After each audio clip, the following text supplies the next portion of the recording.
Ma mère n'a pas appelé, n'a pas hésité.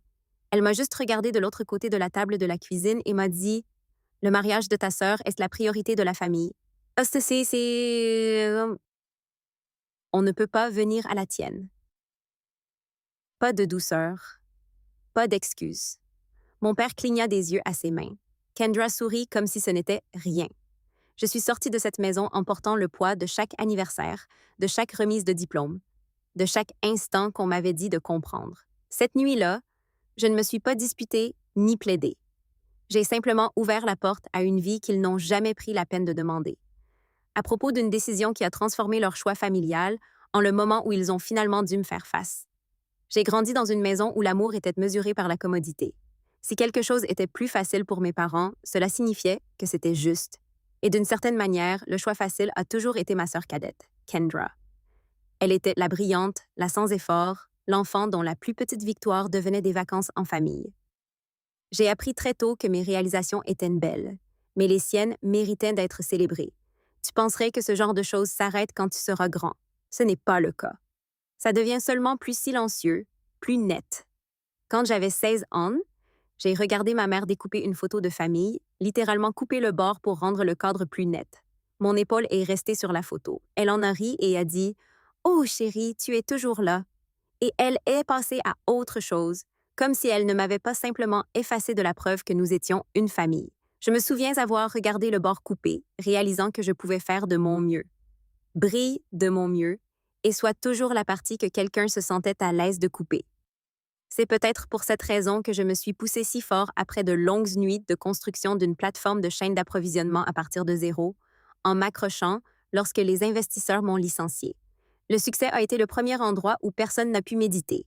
Et quand l'entreprise a finalement décollé, quand les chiffres sont devenus réels et que je l'ai vendue pour plus d'argent que quiconque à la maison ne pouvait l'imaginer, je n'ai pas couru pour montrer à mes parents. Je me suis assise seule dans mon appartement et j'ai laissé le calme me dire tout. Certaines personnes ne vous célèbrent que lorsque votre succès a du sens pour elles. Le mien ne l'a jamais fait. Pourtant, je croyais que les choses pouvaient être différentes en ce qui concerne mon mariage. Adrienne Steadywar, la première personne qui m'a dit que je n'avais pas à gagner ma place, m'a demandé de l'épouser de la manière la plus simple et la plus douce. J'ai planifié la cérémonie des mois à l'avance, envoyé les invitations moi-même par la poste avec des feuilles d'olivier pressées à l'intérieur de chacune d'elles, et lorsque j'ai remis l'enveloppe à mes parents, ils ont souri poliment, jetant déjà un coup d'œil vers la télévision. Bien sûr, nous serons là, a déclaré maman, la façon dont quelqu'un promet qu'il boira plus d'eau la semaine prochaine.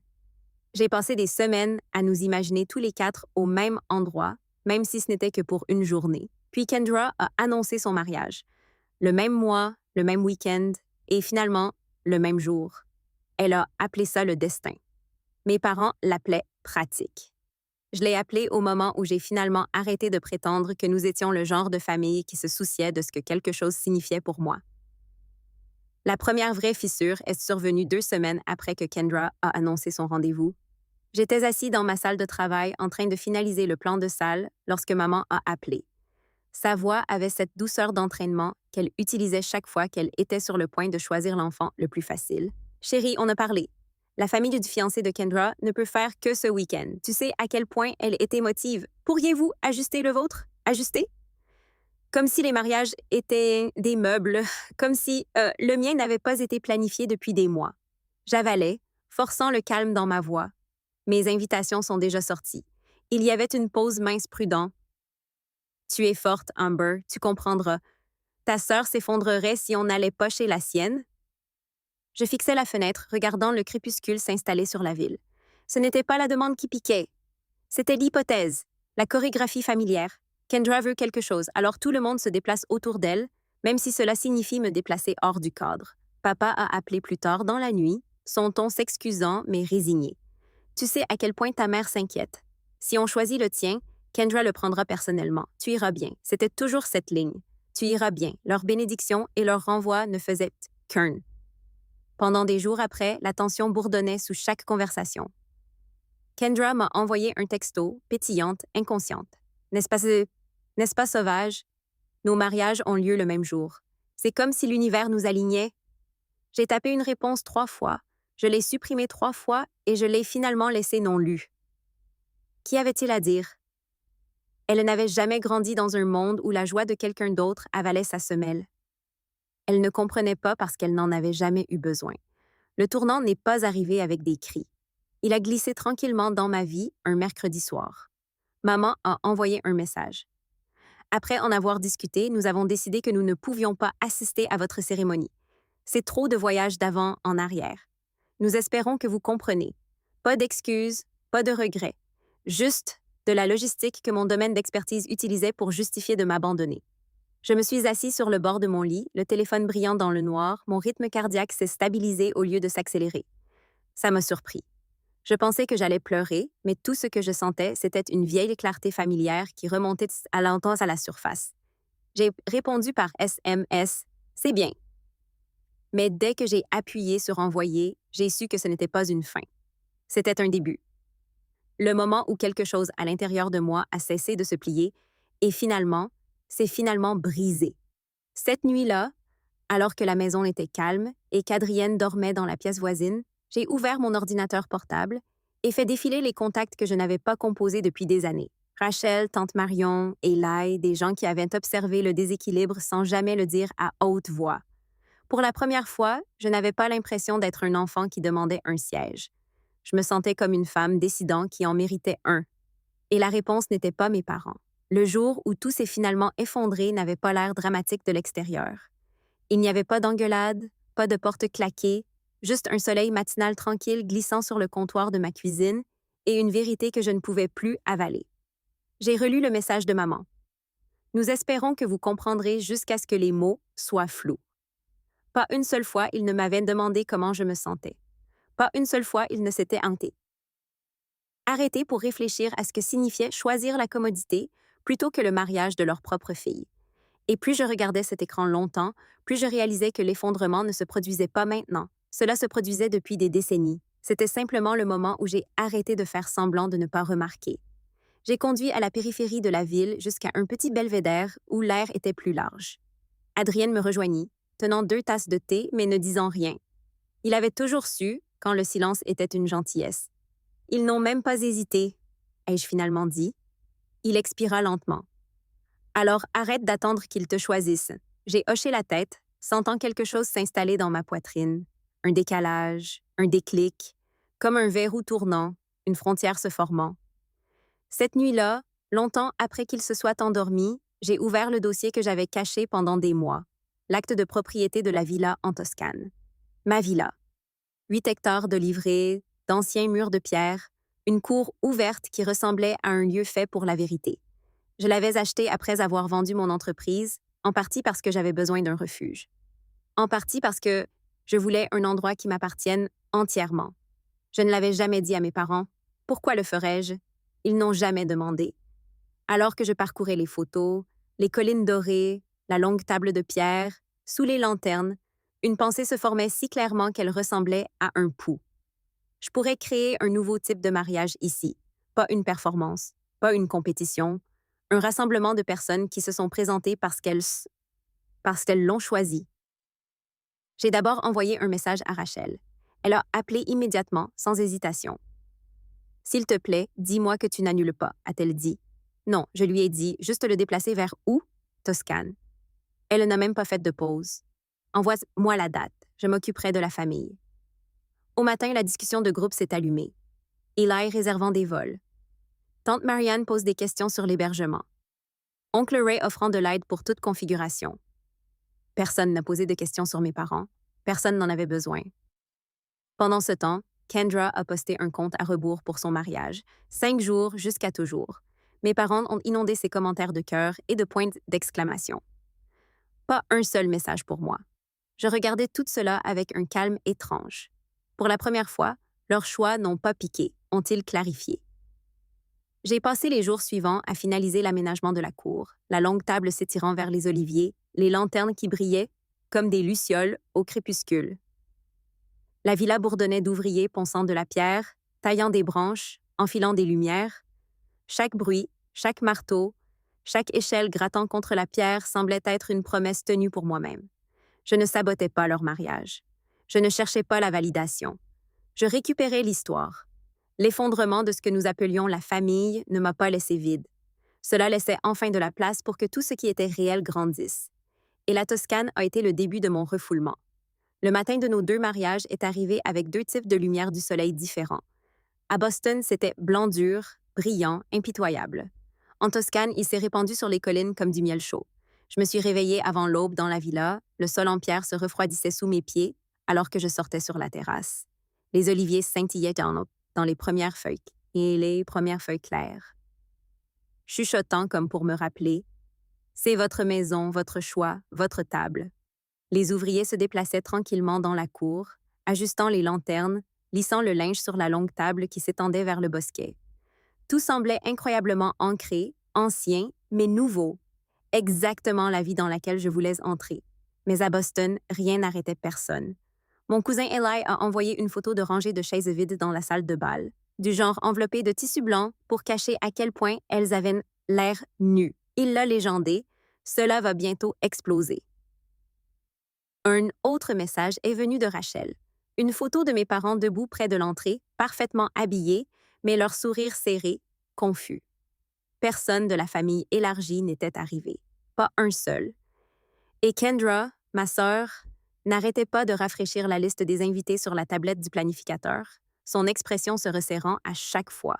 « Ils doivent être en retard », murmura-t-elle à son fiancé, mais même elle n'avait pas l'air convaincue. Pendant ce temps, en Toscane, les invités se sont précipités dans la cour, à bout de souffle de voyage, brillants d'excitation. Grand-mère Élise est arrivée vêtue d'une douce robe bleue, ses cheveux argentés épinglés en arrière avec une branche d'olivier que j'avais placée sur sa vanité ce matin-là. « Ma fille, » dit-elle en me prenant le visage avec les 2 mains, « regarde-toi, regarde jusqu'où tu es allée. » J'ai senti ma gorge se serrer. Chaque partie de moi voulait s'imprégner de ce moment parce que l'amour qui se manifeste est différent. Il porte du poids, de la présence, de la vérité.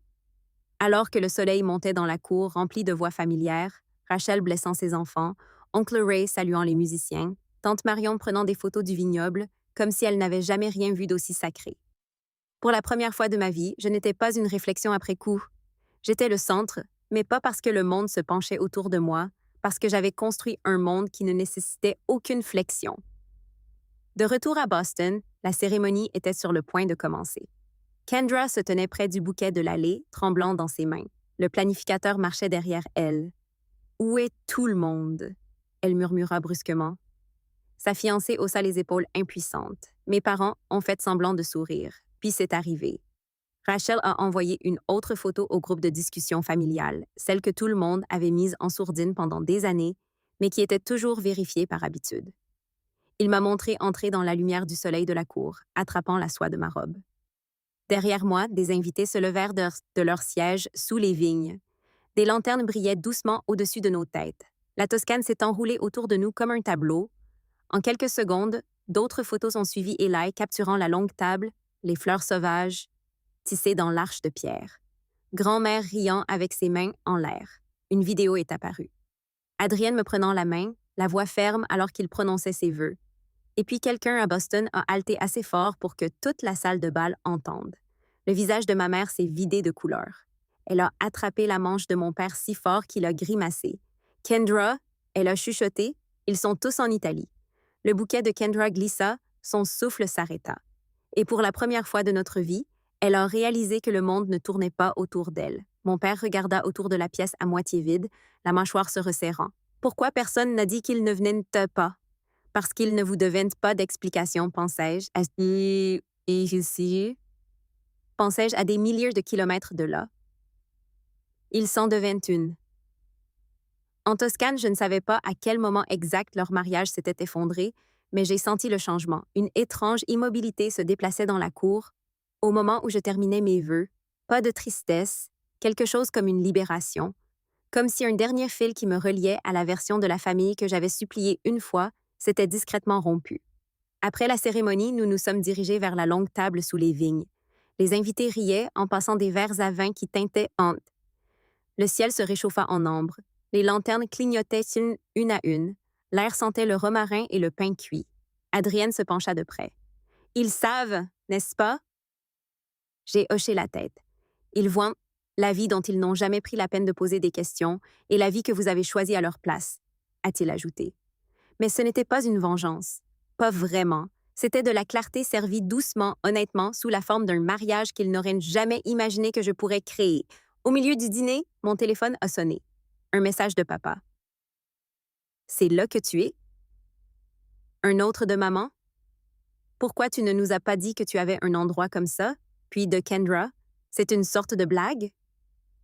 J'ai posé le téléphone face cachée. Rachel leva un sourcil. Ils sont en spirale, n'est-ce pas? Probablement, et je dis, tu vas bien? J'ai regardé la lumière des bougies danser sur la longue table. La table que j'ai construite. La table remplie de gens qui m'ont choisi. Je n'ai jamais été aussi bien. À Boston, les choses ont empiré. Un invité a chuchoté trop fort. Sa famille n'était-elle pas énorme auparavant? Un autre a dit « Pourquoi tout le monde est en Italie ?» Quelqu'un a montré une photo de ma villa avec la légende « Le mariage d'Ambar Tuscany ». Ma mère s'assit brusquement, pressant une main sur sa poitrine. Mon père se frottait les tempes. Le planificateur a fait signe au groupe de commencer, mais même la musique semblait creuse. Kendra fixa son reflet dans une porte vitrée. Maquillage parfait, robe parfaite, tout parfait, mais complètement seule au moment où elle avait construit toute son identité. Et puis elle a dit la partie silencieuse à haute voix. Tout le monde l'a choisi. Pas de cris, pas de crise de colère, juste la vérité enfin dite. Alors que leur nuit se dissolvait, la mienne s'épanouissait.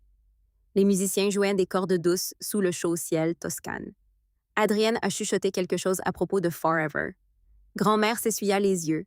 Les enfants de Rachel dansaient pieds nus entre les ombres de la lanterne. Chaque son ressemblait à une guérison.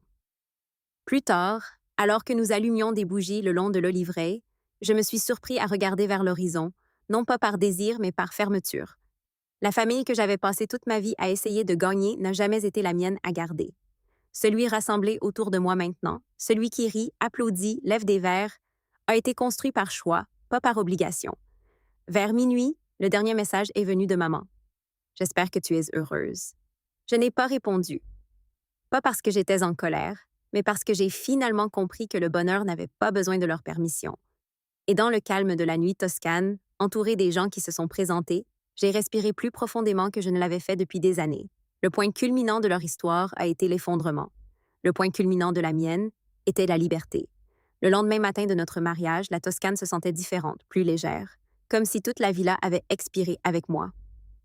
La lumière du soleil filtrait à travers les branches d'olivier, dispersant de l'or à travers la cour, où les pétales de la nuit précédente s'accrochaient encore aux pierres.